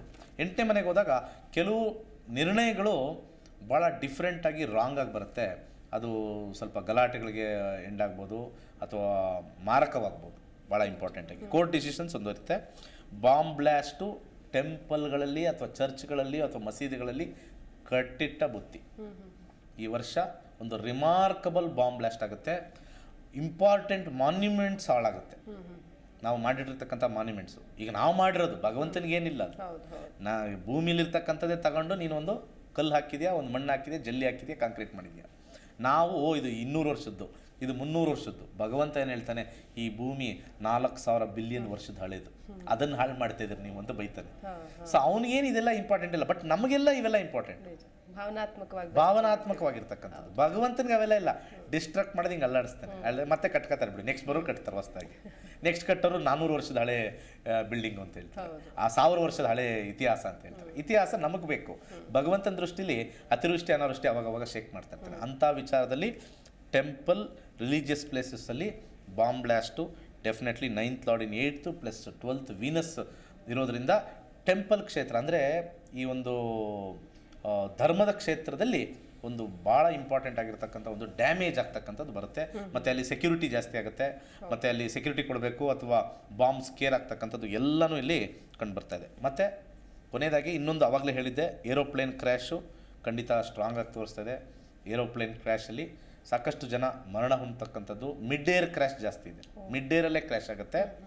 ಆಮೇಲೆ ಅದು ಬಂದು ಭೂಮಿಗೆ ಅಥವಾ ಸಮುದ್ರಕ್ಕೆ ಅಪ್ಪಳಿಸ್ತಕ್ಕಂಥದ್ದು ತೋರಿಸ್ತದೆ. ಯಾಕಂದರೆ ಇಲ್ಲಿ ನಮ್ಮ ಕಾಂಬಿನೇಷನಲ್ಲಿ 9th ಲಾರ್ಡ್ ಅಂತ ನಾವು ನೋಡಿದಾಗ ಏರಿ ಮೀಡಿಯಂ ಸ್ಯಾಟ್ರನ್ನು 8th ಕೂತ್ಕೊಂಡಿರೋದ್ರಿಂದ ಸ್ವಲ್ಪ ಅಲ್ಲಿ ಸಮಸ್ಯೆ ಹೆಚ್ಚಾಗಿ ಕಾಣುತ್ತೆ. ಫ್ಲೈಟ್ ಅಲ್ಲಿ ನಮಗೆ ಡೇಂಜರ್. ಆದರೆ ಫ್ಲೈಟ್ ಡೈಲಿ ಓಡ್ತಾ ಇರ್ತಾರೆ. ಯಾವುದೋ ಒಂದು ಇನ್ಸಿಡೆನ್ಸು ಯಾರ್ಯಾರಿಗೆಲ್ಲ ಆ ಗ್ರಹಗತಿಗಳು ನೆಗೆಟಿವ್ ಇರುತ್ತೆ ಆ ಫ್ಲೈಟ್ ಅದು ನೆಗೆಟಿವ್ ಇರುತ್ತೆ, ಎಲ್ಲ ಒಟ್ಟಿಗೆ ಹೋಗಿ ಪತನ ಆಗ್ತಕ್ಕಂಥ. 10ನೇ ಮನೆ 9ನೇ ಮನೆಯಲ್ಲಿರೋದ್ರಿಂದ ಈ ರೂಲಿಂಗ್ ಪಾರ್ಟಿಲಿ ಒಂದು ಬದಲಾವಣೆ ಬರುತ್ತೆ. ರೂಲಿಂಗ್ ಪಾರ್ಟಿಲಿ ಅತ್ಯಂತ ಮೇಜರ್ ಬದಲಾವಣೆ, ಲೀಡರ್ಶಿಪ್ಪೇ ಬದಲಾವಣೆ ಆಗಿಬಿಡುತ್ತೆ. ಆಶ್ಚರ್ಯ ಆಗುತ್ತೆ, ನಾವು ಇವ್ರ ಜೊತೆ ಇವ್ರು ಬರ್ತಾರೆ ಅಂದ್ಕೊಂಡಿದ್ವಿ, ಇವ್ರು ಯಾರೋ ಬಂದ್ಬಿಟ್ರಲ್ಲ. ಕಂಪ್ಲೀಟ್ಲಿ ಚೇಂಜ್ ಅಂತ ನಾವು ಕರಿತೀವಿ. ಮಿಡ್ಡಲ್ಲಿ ಆದಮೇಲೆ ಅಂದರೆ ನವಂಬರ್ ಡಿಸೆಂಬರ್ ಹೊತ್ತಿಗೆ ನಮಗೆ ನ್ಯೂಸ್ ಗೊತ್ತಾಗುತ್ತೆ. ಒಂದು ರೂಲಿಂಗ್ ಪಾರ್ಟಿಲಿ ಭಾಳ ಮಹತ್ತರವಾಗಿರ್ತಕ್ಕಂಥ ಚೇಂಜಸ್ಸು. ಆ ಚೇಂಜಸ್ಗೆ ದೇಶವೆಲ್ಲ ಒಂಥರ ಇವ್ರು ಬರ್ತಾ ಇದ್ದಾರಾ, ಸಮಥಿಂಗ್ ನ್ಯೂ ಕಾಂಬಿನೇಷನ್ ತೋರಿಸ್ತಾ ಇದೆ. ಆಮೇಲೆ ನ್ಯಾಷನಲ್ ಪ್ಲ್ಯಾನ್ಗಳು ಏನೇನು ಮಾಡ್ತಾರೆ ರೂಲಿಂಗ್ ಪಾರ್ಟಿ, ಅದೆಲ್ಲ ಸ್ವಲ್ಪ ಫ್ಲಾಪ್ ಆಗ್ತಕ್ಕಂಥ ತೋರಿಸುತ್ತೆ. ಏನೇ ಪ್ಲ್ಯಾನ್ ಮಾಡಲಿ ಫ್ಲಾಪ್ ಆಗುತ್ತೆ. ಹಾಗೆ ಮತ್ತು ಬೇರೆ ಕಂಟ್ರಿಯಿಂದ ಸಹಾಯ ಹಸ್ತ ಬರೋದು ಕಷ್ಟ. ಕೊನೆಯದಾಗಿ 12ನೇ ಅಧಿಪತಿ 9ರಲ್ಲಿ ಇರ್ತಕ್ಕಂಥದ್ದು. 12ನೇ ಅಧಿಪತಿ 9ರಲ್ಲಿದ್ದರೆ ಟೆರರಿಸ್ಟ್ ಆ್ಯಕ್ಟಿವಿಟಿ ಆಗೇ ಆಗುತ್ತೆ. ಈ ಸರಿ ಬಾಂಬ್ ಬ್ಲಾಸ್ಟ್ ಆಗ್ಬೋದು, ಆಲ್ರೆಡಿ ಹೇಳಿದ್ದೀನಿ. ಟೆರರಿಸ್ಟ್ ನುಸುಳೋದು, ಅಮಾಯಕರನ್ನ ಕೊಲ್ತಕ್ಕಂಥದ್ದು ಭಾಳ ಹೆಚ್ಚಾಗಿ ತೋರಿಸ್ತದೆ. ಯಾಕಂದರೆ 12ನೇ ಅಧಿಪತಿ ಆಗಿರ್ತಕ್ಕಂಥ ಶುಕ್ರ 9ನೇ ಮನೆ ಕೂತಿದ್ದಾನೆ, ಅಲ್ಲಿ ರಾಹು ಕೂತಿರೋದ್ರಿಂದ ಶತ್ರು ದೇಶಗಳಿಂದ ಈ ಟೆರರಿಸ್ಟ್ ಒಳನುಸುಲಿ ಹ್ಯೂಜ್ ಡ್ಯಾಮೇಜ್ ಮಾಡ್ತಾರೆ. ಅದು ಗೌರ್ಮೆಂಟ್ಗೆ ಡ್ಯಾಮೇಜ್ ಮಾಡ್ತಾರೋ, ಪಾರ್ಲಿಮೆಂಟ್ಗೆ ಡ್ಯಾಮೇಜ್ ಮಾಡ್ತಾರೋ, ಅಥವಾ ನಮ್ಮ ಗೌರ್ಮೆಂಟ್ ಬಿಲ್ಡಿಂಗ್ಸ್ನ ಟಾರ್ಗೆಟ್ ಮಾಡ್ತಾರೋ, ಒಟ್ಟಿನಲ್ಲಿ ಟೆರರಿಸ್ಟ್ ಆ್ಯಕ್ಟಿವಿಟಿ ಅದನ್ನು ತೋರಿಸಿ ಹಿಸ್ಟ್ರಿಲಿ ಒಂದು ಮಾರ್ಕ್ ಆಗುತ್ತೆ. Terrorist activity will be the highest. ಇದರಲ್ಲಿ ವಿಶೇಷ ಏನು ಅಂತಂದರೆ ಫೀಮೇಲ್ ಒಂದು ಹೆಸರು ಬಂದ್ಬಿಡುತ್ತೆ ಇಲ್ಲಿ. ಇದು ಸೆನ್ಸೇಷನ್ ಆಗಿಬಿಡುತ್ತೆ. ಇದರಲ್ಲಿ ಫೀಮೇಲ್ ಒಂದು ಟೆರರಿಸ್ಟಲ್ಲಿ ಒಂದು ಫೀಮೇಲ್. ಈಗ ನಾವು ಹಳೆ ಇದರಲ್ಲಿ ನೋಡ್ಬೇಕಾದ್ರೆ ರಾಜೀವ್ ಗಾಂಧಿ ಹತ್ಯೆ ಕೇಸಲ್ಲಿ ನಾವು ನೋಡಿರ್ಬೋದು. ಅದರಲ್ಲಿ ಒಬ್ಬರು ಫೀಮೇಲ್ ಹೆಸರು ಭಾಳ ಹೆಸರುವಾಸಿಯಾಗಿ ಇವರು ಸೂಸೈಡ್ ಬಾಂಬರ್ ಆಗಿ ಬಂದರು ಅಂತ ಹೇಳ್ತಾರಲ್ಲ, ಅದೇ ರೀತಿ ಈ ಟೆರರಿಸ್ಟ್ ಆ್ಯಕ್ಟಿವಿಟಿ ಮತ್ತು ಬಾಂಬ್ಸ್ ಇದರಲ್ಲಿ ಒಂದು ಫೀಮೇಲ್ ಹೆಸರು ನೆಗೆಟಿವಿಟಿಯಾಗಿ ಕುಖ್ಯಾತಿಯಾಗಿ ಬರ್ತಕ್ಕಂಥದ್ದು ಭಾಳ ಸ್ಪಷ್ಟವಾಗಿ ಕಾಣಿಸ್ತಾ ಇದೆ ಈ ವಿಚಾರದಲ್ಲಿ. ಇಷ್ಟು ಈ ವಿಚಾರ. ಒಂದು ಸಂಕ್ಷಿಪ್ತವಾಗಿ ಹೇಳಬೇಕು ಅಂತಂದರೆ ಒಂದು ಏನಂತಾರೆ, ಒಂದು ಪ್ಲ್ಯಾನ್ಡ್ ಇದಾಗಂದ್ರೆ ಬುಲೆಟ್ ಪಾಯಿಂಟ್ಸ್ ಹೇಳಬೇಕು ಅಂದರೆ, ಈ ಬಂಗಾರದ ಬೆಲೆ ಜಾಸ್ತಿ ಆಗುತ್ತೆ, ಕಬ್ಬಿಣದ ಬೆಲೆ ಜಾಸ್ತಿ ಆಗುತ್ತೆ, ಹಾಲಿಂದು ಸಮಸ್ಯೆ ಬರುತ್ತೆ, ಹಾಲು ರೇಟು ಜಾಸ್ತಿ ಆಗುತ್ತೆ, ಹಾಲು ಸಿಗೋದು ಸ್ವಲ್ಪ ಕಷ್ಟ. ಈ ಟೈಮ್ ಉತ್ಪಾದನೆ ಕಮ್ಮಿ ಆಗುತ್ತೆ, ಮಳೆನೂ ಜಾಸ್ತಿ ಇದೆ, ಎಲ್ಲ ಇದೆ. ಅಲ್ಲಿ ನಮಗೆ ಅತಿವೃಷ್ಟಿ ಅನಾವೃಷ್ಟಿ ಆಗಿರೋದ್ರಿಂದ ಕೆಲವು ಫಾಡರ್ ಸಿಗೋದು ಕಷ್ಟ ಆಗುತ್ತೆ, ಕ್ಯಾಟಲ್ ಫೀಡ್ ಸಿಗೋದು ಕಷ್ಟ ಆಗುತ್ತೆ. ಅದರಿಂದ ಹಾಲು ರೇಟ್ ಜಾಸ್ತಿ ಆಗುತ್ತೆ, ಹಾಲು ಉತ್ಪಾದನೆ ಕಮ್ಮಿ ಆಗುತ್ತೆ. ಆದರೆ ಕಬ್ಬಿಣದ ರೇಟ್ ಜಾಸ್ತಿ ಆಗುತ್ತೆ, ಹಾಗೆ ಗೋಲ್ಡ್ ರೇಟ್ ಜಾಸ್ತಿ ಆಗುತ್ತೆ, ಮತ್ತು ಮನೆ ಕಟ್ಟೋದು, ರಿಯಲ್ ಎಸ್ಟೇಟ್ ಜಾಸ್ತಿ ಆಗುತ್ತೆ. ಅದ್ರ ಜೊತೆಗೆ ಭಾಳ ಇಂಪಾರ್ಟೆಂಟ್ ಆಗಿರ್ತಕ್ಕಂಥದ್ದು ಕೋಮು ಸಂಘರ್ಷ ಅತಿ ಹೆಚ್ಚು ಕೋಮು ಸಂಘರ್ಷ ಹೆಚ್ಚಾಗುತ್ತೆ. ಧರ್ಮದ ವಿಚಾರದಲ್ಲೆಲ್ಲ ನಿಂತ್ಕೊಳ್ತಾರೆ. ಆಲ್ರೆಡಿ ಲಾಸ್ಟ್ ಇಯರೇ ನಾನು ಹೇಳಿದ್ದೆ ಸ್ಟಾರ್ಟ್ ಆಗುತ್ತೆ ಅಂತ. ಈಗ ಭಾರತದಾದ್ಯಂತ ಸ್ಪ್ರೆಡ್ ಆಗಿ ಅದು ಇಂಟರ್ನ್ಯಾಷನಲ್ ಫೋಕಸ್ ಜಾಸ್ತಿ ಬಂದು ಅದನ್ನು ಏನಾರು ಮಾಡಿ ಅಡ್ಜಸ್ಟ್ ಮಾಡಬೇಕು ಅಂತ ಹೇಳ್ತಾರೆ. ಪಾಲಿಸೀಸ್ಗೆಲ್ಲ ಸ್ವಲ್ಪ ಡಿಫ್ರೆಂಟ್ ಆಗುತ್ತೆ. ಅರ್ಥಕ್ವೇಕು ಭಾಳ ಸ್ಟ್ರಾಂಗ್ ಆಗಿ ಬಂದಿದೆ, ಸುನಾಮಿ ಅದ್ರ ಜೊತೆ ಇದೆ, ಅರ್ಥಕ್ವೇಕ್ ಜೊತೆ ಸುನಾಮಿ ಬಂದಿದೆ. ಅದರ ಜೊತೆಗೆ ಫೈನಲ್ ಆಗಿ ಈ ಒಂದು ಏರ್ ಕ್ರ್ಯಾಶು ಟೆರರಿಸಮ್ ಕಂಪ್ಲೀಟ್ ಆಗಿದೆ. ಒಳ್ಳೆಯದೇನು ಅಂತಂದರೆ ಮಳೆ ಜಾಸ್ತಿ ಬರುತ್ತೆ, ಬೆಳೆ ರೇಟು ಕಮ್ಮಿ ಆಗುತ್ತೆ, ಸುಭಿಕ್ಷವಾಗಿರುತ್ತೆ, ಎಲ್ಲ ತರಕಾರಿ ಎಲ್ಲ ಚೆನ್ನಾಗಿರುತ್ತೆ. ಅದೇನೋ ಹೇಳ್ತಾರಲ್ಲ, ತಿಂದು ಕೊಬ್ಬು ಮಾಡ್ತಾರೆ ಅಂತ, ಆ ಥರ ಪರಿಸ್ಥಿತಿ ಈ ಸಂವತ್ಸರ. ತಿಂದು ಕೊಬ್ಬು ಮಾಡ್ತಾರೆ ಅಂತ, ತಿನ್ನಕ್ಕಿದ್ದಾಗ ಎಲ್ಲ ಅಲ್ಲೋಡೋಗ್ತಾರೆ. ಅಯ್ಯೋ ತಿನ್ನಕ್ಕಿಲ್ಲಪ್ಪ, ನಾವು ದುಡ್ಕೊಳ್ಳೋಣ, ಅಗ್ರಿಕಲ್ಚರ್ಗೆ ಹೋಗ್ಬಿಟ್ಟು ಏನಾರು ಬೆಳೆ ಬೆಳೆಯೋಣ ಅಂತಿತ್ತು. ಅದೆಲ್ಲ ತಿಂದು ಸಮೃದ್ಧಿ ಆದಮೇಲೆ ಇವಾಗ ಏನು ಯಾರನ್ನ ಕಿತಾಪತಿ ಮಾಡೋಣ ಈಗ, ಆ ಆಲೋಚನೆ ಈ ವರ್ಷ. ಅದಕ್ಕೆ ಶುಭವಾಗಿದೆ, ಅಲ್ಲಿ ಕೃತಕವಾಗಿ ನೆಗೆಟಿವ್ ಬರ್ತಕ್ಕಂಥದ್ದು ಇದೆ. ಆದರೂ ಕೂಡ ಜನತೆಗೆ ನಾನು ಏನು ಹೇಳಕ್ಕೆ ಇಷ್ಟಪಡ್ತೀನಿ ಅಂದರೆ, ನೆಗೆಟಿವ್ ಆಗದೇ ಇರಲಿ ಅಂತ ಹೇಳಿ ನಾನು ಪ್ರಾರ್ಥನೆ ಮಾಡ್ತೀನಿ. ಯಾಕಂದರೆ ನಾವು ಜ್ಯೋತಿಷರಾಗಿ ಸರ್ವೇ ಜನ ಸುಖಿನೋ ಭವಂತು ಅಂತ ಹೇಳ್ತೀವಿ. ಒಂದು ಸಿಂಪಲ್ ಆಗಿ ಏನೋ ಪರಿಹಾರ ಮಾಡ್ಕೊಳ್ಬೇಕು ಅಂದ್ರೆ ಏನಾದರೂ ಹೇಳ್ತೀರಾ ಹೇಗೆ ಅಂತ? ಅನ್ನದಾನ. ಯಾಕಂದರೆ ಶನಿಯ ಅಂಶ ಸ್ವಲ್ಪ ನೆಗೆಟಿವ್ ಆಗಿರೋದ್ರಿಂದ ಎಲ್ಲ ಕಡೆ ಎಷ್ಟು ಅನ್ನದಾನ, ಬಡವರಿಗೆ ಅನ್ನದಾನ ಮಾಡ್ತೀವೋ ಹೆಚ್ಚಾಗುತ್ತೆ. ಸಾಧ್ಯವಾದಷ್ಟು ನನ್ನ ಸಜೆಷನ್ನು, ಈ ಸಂಘಟನೆಗಳು ಅವರು ಇವರೆಲ್ಲ ಇರ್ತಾರಲ್ಲ, ಇದಕ್ಕೆ ಶಾಂತಿ ಮಾಡಬೇಕು ಅಂದರೆ ಒಂದೇ, ಶನಿ ಅಂತ ಒಂದು ಗ್ರಹ ಶಾಂತಿ ದೂತ, ಅದು ಶಾಂತಿ ಆಗಬೇಕು, ನೆಗೆಟಿವ್ ಇರಬಾರ್ದು ಅಂದರೆ ಅನ್ನ ಸಂತರ್ಪಣೆ, ಬಡವರಿಗೆ ಅನ್ನದಾನ. ಎಷ್ಟು ಅನ್ನದಾನ ಮಾಡ್ತೀವೋ ಅಲ್ಲಿ ಆಕ್ಸಿಡೆಂಟ್ಸ್ ಕಮ್ಮಿ ಆಗುತ್ತೆ, ಅತಿವೃಷ್ಟಿ ಅನಾವೃಷ್ಟಿ ಆಗಿರೋದು ಕಮ್ಮಿ ಆಗುತ್ತೆ. ಅದು ಈ ವರ್ಷದ ನಾನು ಹೇಳ್ತಾ ಇರ್ತಕ್ಕಂಥದ್ದು. ಈ ವರ್ಷ ಹೇಳ್ತಕ್ಕಂಥ ಒಂದು ವಿಚಾರ ಕಮ್ಮಿ ಆಗ್ತಕ್ಕಂಥದ್ದು ಇಷ್ಟು ವಿಚಾರ. ಎಸ್, ಸಾಕಷ್ಟು ವಿಚಾರಗಳನ್ನ ಹೇಳಿದ್ದೀರಿ. ಏನೆಲ್ಲ ಬದಲಾವಣೆಗಳಾಗತ್ತೆ, ಯಾವ ವಲಯದ ಮೇಲೆ ಎಷ್ಟು ಪರಿಣಾಮವನ್ನ ಬೀರುತ್ತೆ, ಈ ಯುಗಾದಿ ಏನೆಲ್ಲ ಇರುತ್ತೆ, ಬಟ್ ಹೆಚ್ಚು ಶುಭ ಆಗಿರುತ್ತೆ ಅಂತ ನಾವು ಭಾವಿಸ್ತೀವಿ. ಅದೇ ರೀತಿಯಾಗಿ ಇರೋಣ ಅಂತ ನಾವು ತಿಳ್ಕೊಳ್ತೀವಿ. ನಿಮಗೂ ಕೂಡ ಯುಗಾದಿ ಹಬ್ಬದ ಶುಭಾಶಯಗಳು. ಥ್ಯಾಂಕ್ ಯು ಸೋ ಮಚ್ ಕಾರ್ಯಕ್ರಮ. ಒಳ್ಳೆಯದಾಗಲಿ. ಸರ್ವೇ ಜನ ಸುಖಿನೋ ಭವಂತು. ವೀಕ್ಷಕರೇ, ನೋಡಿದ್ರಲ್ಲ, ಈ ಯುಗಾದಿ ನಿಮ್ಮೆಲ್ಲರಿಗೂ ಕೂಡ ಶುಭ ತರಲಿ, ಕಹಿ ಕಡಿಮೆ ಆಗಲಿ, ಸಿಹಿ ಹೆಚ್ಚಾಗ್ಲಿ ಅಂತ ಆಶಿಸ್ತಾ ಈ ವಿಶೇಷ ಕಾರ್ಯಕ್ರಮವನ್ನು ಮುಗಿಸ್ತಾ ಇದ್ದೀವಿ. ನಮಸ್ಕಾರ. ನೋಡ್ತಾ ಇರಿ ಜಿ ಕನ್ನಡ ನ್ಯೂಸ್ ಡಿಜಿಟಲ್, ಸತ್ಯವೇ ಸುದ್ದಿಯ ಜೀವಾಳ.